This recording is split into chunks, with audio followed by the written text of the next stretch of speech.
that iffy.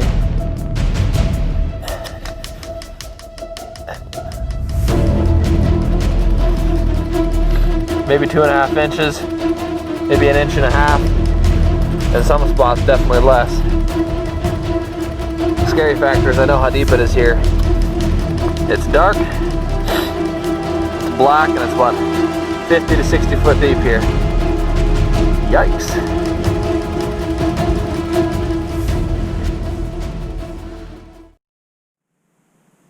Hey guys, Reese Field with Catch Circle here, and guess what? It's that time of year again, ice fishing season. Now, of course, as you guys all know, there's not like, when I say season, I don't mean like an opening day and a closing day of the season. It's not like that. It's just totally weather dependent, totally geography dependent. Guys are waiting all fall long as it gets into early winter, midwinter for the ice to start hardening up, for the lakes to freeze over, for the rivers to freeze over, and for them to get out there, and they're raring to go, and they're checking it all the ice and making sure it's safe to finally get out there. You don't need a certain special ice fishing license per se. You just need your state's annual resident fishing license, and you're all good to go. Okay, so it's nearing that time. Today is January 21st, and this is going to be kind of like the prelude to getting out there. I'm going to kind of run through some stuff, kind of go over what to expect before we actually hit the lake and before we actually start catching stuff. Now, of course, when you're driving along, you see those Minnesota license plates on cars, right? What is their claim? Land of 10,000 lakes. It's a pretty big claim. I was doing some research, and you can verify this. You can double check me on this. The facts are right up here, okay, in this link that I'll provide above.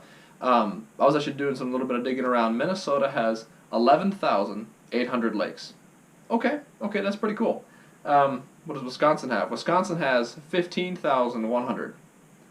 Oof-da. Sorry, Minnesota, we have more lakes. And actually, in my area, this is all the lakes that are in my area. Okay, I'll provide a list right over here. I have plenty of opportunities to get out ice fishing this year because all of these lakes right here are all within a 45-minute drive, most of which are within a 20-minute drive. So I have plenty of opportunity to go out, try new spots, do a little bit of looking around, just kind of scour over all these areas. I'm really excited. This is a lot of opportunity. Now, when it comes to actual ice safety, you really got to be sure before you go out. Again, I've found all this information right here. You can look above, just kind of do a little bit of digging around for yourself if you'd like, just to make sure. But what I found is this thickness chart. It kind of shows how thick the ice should be for certain types of things you want to do, certain types of events, okay?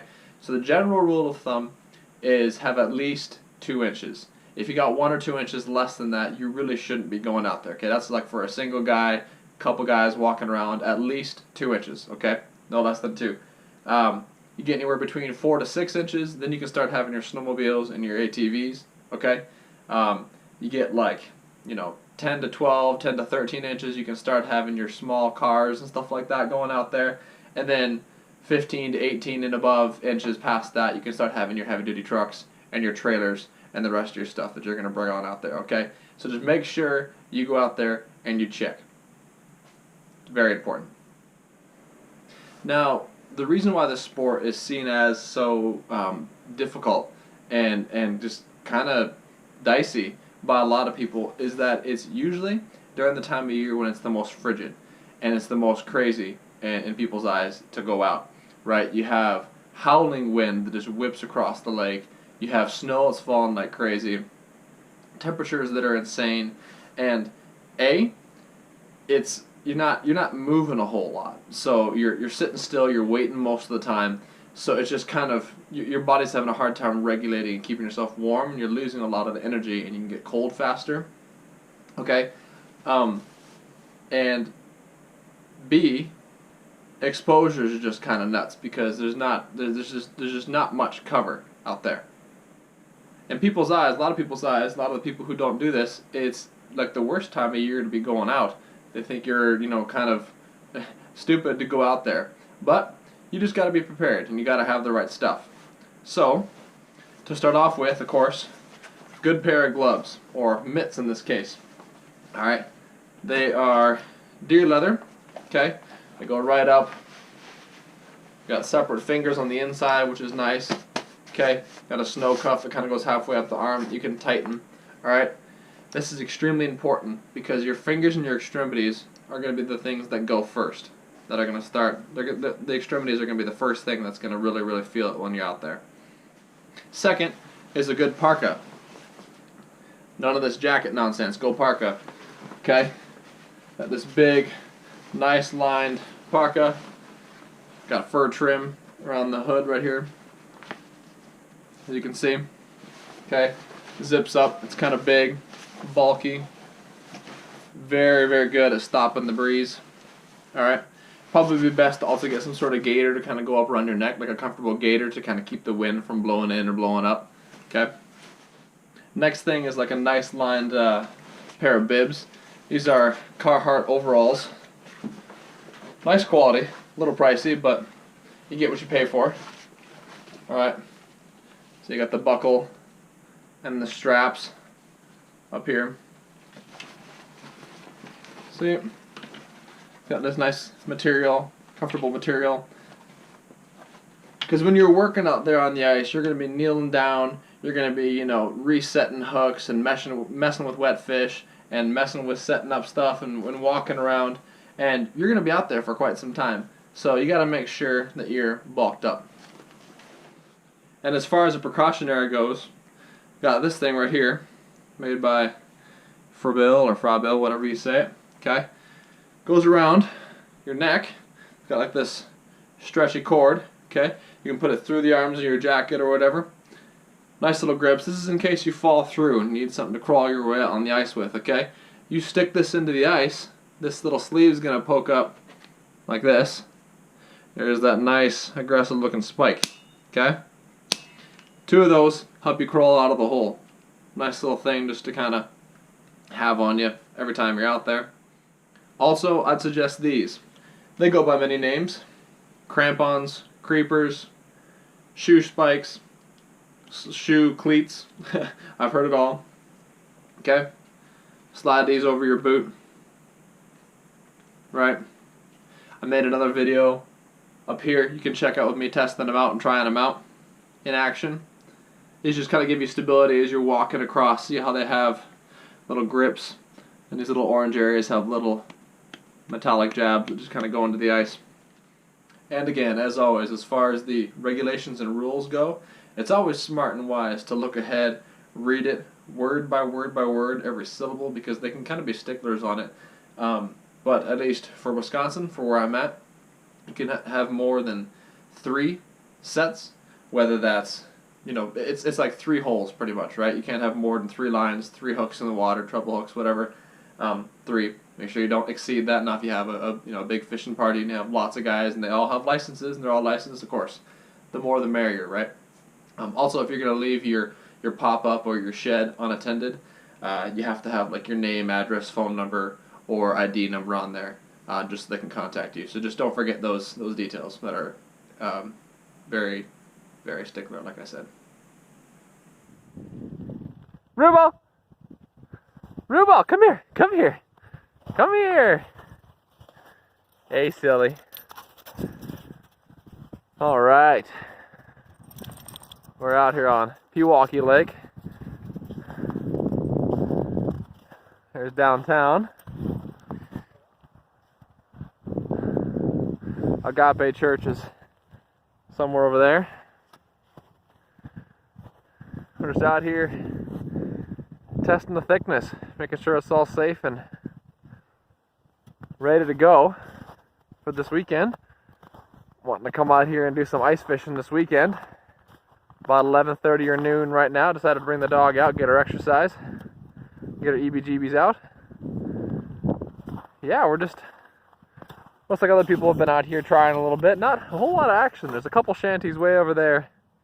A couple shanties, but no snowmobiles, no ATVs, no nothing really. There's not a whole lot of people out here, so yeah, we're just gonna kind of test it out, see what we're getting ourselves into. Alright, so after doing a little bit of looking around and checking, Pewaukee Lake is about 3 or 4 inches thick near the shore, and about 1 inch or 2, of course. The further you go out toward the middle, it gets thinner. So I'm not too crazy comfortable with that.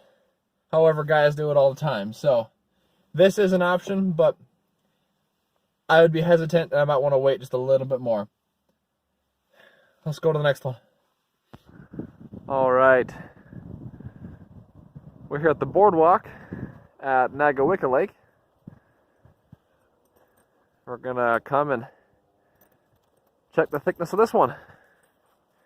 And she's about, 50, 51 pounds, so we should be fine. She's enjoying herself, having a grand old time. So it is quite haunting out there.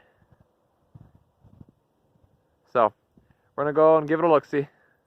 Yeah, so I know we're fine, but it's always a little unnerving seeing cracks like this and hearing popping and churning and all sorts of stuff under your feet. Just a little unsettling, but I think we're good. I sure hope.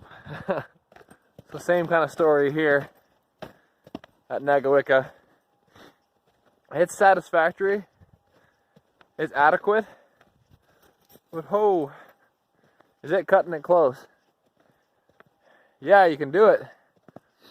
But it just needs to get colder. If only we could have like a week or two, or just even 1 week in like the teens, or 1 week in the single digits, or even 1 week in the negatives. Boy, then we'd be talking. Right now, I'd be on edge being out there. I'd really be on edge. But we're crazy like that. We go because we can.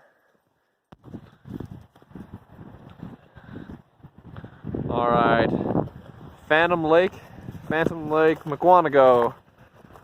A lot more folks out at this one, so that's promising. You can just see a whole lot more activity.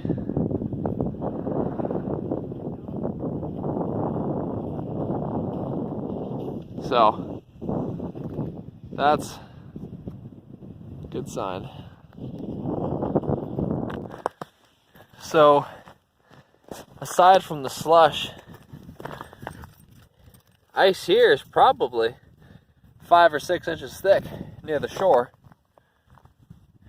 which is really good. Makes me happy. It's real kind of weedy down there, and yeah, lots of weeds and muck and stuff like that down there. So real nice spot. I might have to come out here. I think this might be where I start. This is real promising. I think the people around here know it too. Yeah, even after walking out here quite a ways, it's still 4.5, 5 inches thick. Neato burrito, boys. Here in Delafield at the bait store. We're just gonna go ahead in and take a look around, see what we can find before we head on out. Top off on some equipment, some lures,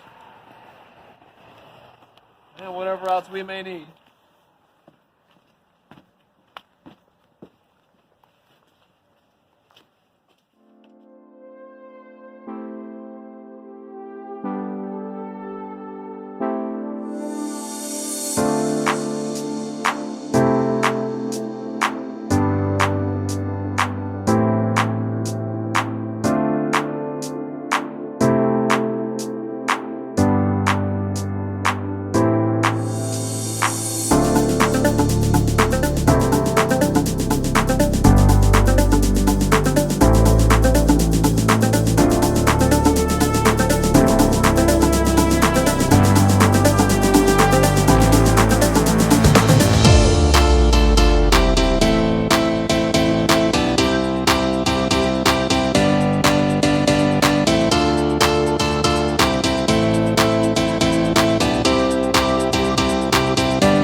And as far as some extra stuff that's kind of vital and kind of key to having success out there and having a good time, I'll go around on Amazon and do some research until I find what I'm looking for. Dude, hours of research to find this stuff just to make sure I'm getting the best deal.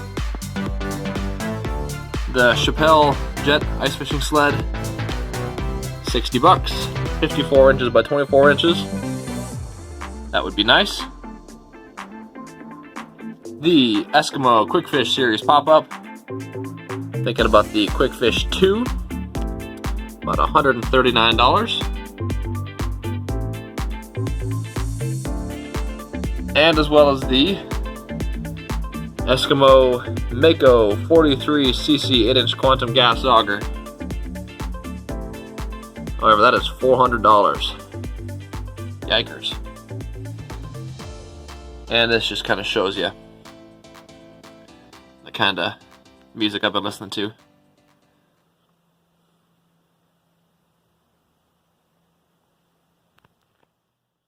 You know what, as far as ice travel is concerned, these bag with a pair of collapsible snowshoes wouldn't hurt, as well as some poles for trekking. Or you know what, even a pair of cross-country skis wouldn't be a bad idea. Just something to get across the lake, the terrain with ease. Nifty idea. Alright, and as far as my equipment goes, got this hand crank auger. Alright. Got this ice spud, this chisel, scoop for clearing out the hole, hatchet. Got my 5-gallon bucket with some couple different brands here, but some tip ups. Alright, different kinds. And I got my bucket, swivel top lid that I can sit on, as well as some other stuff I picked up in the store. Alright, got my little rod and reel here. Alright, got my line for it with some of these as well. These will be for the tip ups, but alright. Got this for the end of it so that you can see the action a little better, and even with some tinier bites I can still notice it. These to spool up the tip ups. Alright, got a little kit. A bunch of different stuff going on here. Alright, we'll use those. That'll be fun to kind of experiment. As well as this little net as well. Bait canister. Just for holding the fish's mouth open. Getting the hook out. And a little insulated bait puck as well. So, yeah, I'm excited to get out and see what happens. Going out tomorrow. Can't wait. It's going to be a good time.